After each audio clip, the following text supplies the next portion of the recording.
we also have Kujo Jackson. Kujo Jackson has come back from the demonstration grounds, and we know that demonstration has been called off by some natural circumstances, of course. And the vice president, a former vice president, has passed.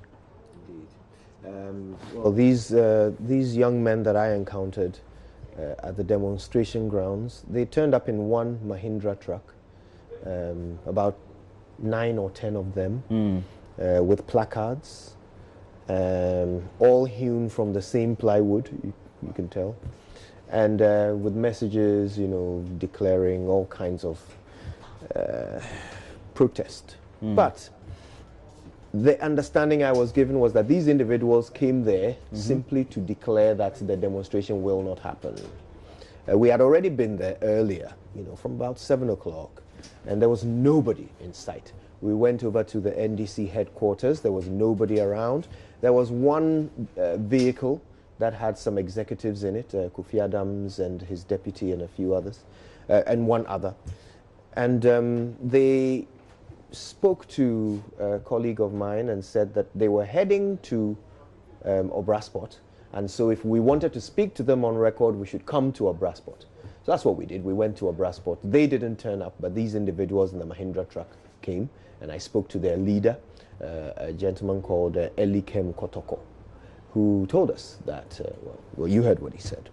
But essentially the reason is the sad passing of the former vice president, who my sources are telling me his mother has not yet been informed. His mother is over 90 years old. She goes to the Wesley Cathedral every Sunday. She's a very strong and healthy young woman. Yes, in Cape Coast. My mother goes to the same church, and anytime I'm in Cape Coast, I go there too. But she is a very strong, vibrant woman, member of the community.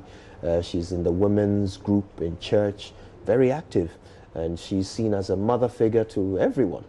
They go to her for advice, and this is something that will definitely shake her.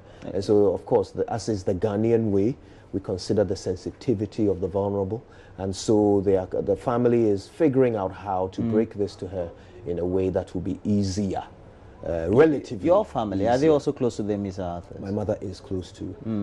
How is your family taking your mom? Well, everyone is surprised, very shocked, alarmed, and of course, my mother immediately spoke to someone else in the family to get some detail of how the former vice president's mother is coping, and that's when it became clear that she is going to be told, but in a way that is sensitive and manageable.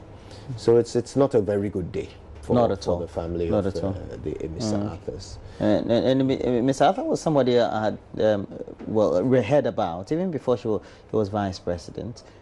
Through some few friends of mine who were lecturers at the economics department of the University of Ghana. He had taught there, did some great work for, has some great reputation among them.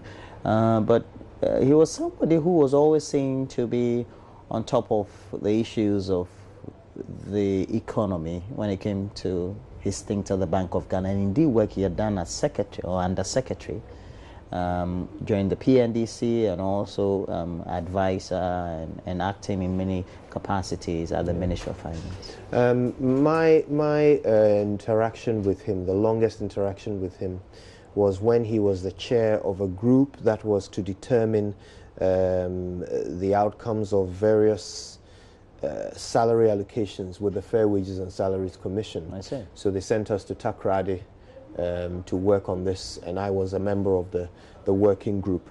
He was the chair, and we had very memorable exchanges and banter over some of these issues around allowances. I remember debating him on the issue of sitting allowance, suggesting to him that there is really no justification for paying an allowance to an individual who is receiving a salary to do a job that includes attending meetings. You know, and he agreed on principle. What he reminded me of with a smile is that we are dealing with Ghanaians, and so any discussion that involves the removal of a benefit, even one they don't deserve, is one that you can seriously not expect any political body to approach easily. And of course, he was very, very savvy of where politics and technocracy collide, since he had come from that background of being a technocrat. Yes, yes. The only interaction I had with him was when the NDC convened a demonstration. Was it the NDC? Supposed to be that demonstration that was convened by the pressure group just recently. Was it to, yeah, on the Ghana-US military cooperation agreement. Yes, you know. Yes. So I interacted with him at the same venue where you were this morning. He's always been an affable person, somebody who's quiet from afar, who speaks less but seems to take his work quite serious and knows what he wants to talk about. And he was very sensitive of his fitness. I'm told. That much is clear. Every time the NDC organized health walks or health events, he would be there. And he would be in the front. You know, he would do the full walk. He wouldn't stop halfway. I'm sure he would have been at the demonstration this morning. It would not have surprised me to see him there. And it is truly sad to learn that the circumstances under which he passed were circumstances in which he was seeking to be healthier. You know, and what an end! What an end! What's an end? But indeed, a life that is memorable, and there's no doubt. You know, his contribution to our nation's history will never be swept under the carpet. Not at all. He's an illustrious son of our republic, the Republic of Ghana, and of course, this is what we'll try to do: bring to you more reports, bring to you the latest update from the frontages of his private residence, and we already know that the media, as characteristic of the nature of the work we do, we're already trooping the frontages of the house, trying to get the to and fro movement as to who is making entry into the house, who is in the car, or who is not in the car. But a lot has been written also on social media. Indeed, everybody is affected by this. It's not the kind of thing that is isolated only to the family or those who knew him. You know, when you've served in public office, you have served the public. The public have a relationship with you, no matter what, whether they met you or not. And Dr. Amissah-Arthur is somebody who obviously, you know, throughout his career came in contact with such a large cross-section of Ghanaians, but even those he never met are affected deeply by this loss. And you can see from the comments that are being passed on social media, under any post that has anything to do with him, that the people of Ghana certainly are in mourning alongside his family. A lot of people have been touched by the news that the former Vice President of our Republic, Paa Kwesi Amissah-Arthur, has passed. And we'll bring you more updates. We'll go onto social media very soon. We'll get the latest update, pair your postings, but also the posts of notable personalities, especially those among the political elite of our society, and even across the political divide, as we tend to use that phrase sparingly in our deliberations or perhaps our usual conversations in the media and across board. But right now we have to take a break. When we come back, we'll have a lot more for you. Stay on. Paa Kwesi Amissah-Arthur, born April 29, 1951, was an economist, academic and politician who was the 6th Vice President of Ghana, in office from August 6, 2012 until January 7, 2017, under President John Dramani Mahama. Previously, he was governor of the Bank of Ghana from 2009 to 2012.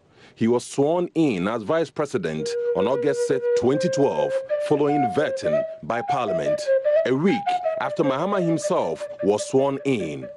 This followed the sudden death of John Atameos on July 24, 2012, Paa Kwesi Amissah-Arthur was a research assistant at the Institute of Statistical, Social and Economic Research between 1974 and 1975. He later joined the economics department as a teaching assistant from 1977 to 1978, going on to become an assistant lecturer in 1979. He lectured at the Department of Economics at the University of Ghana between 1980 and 1988.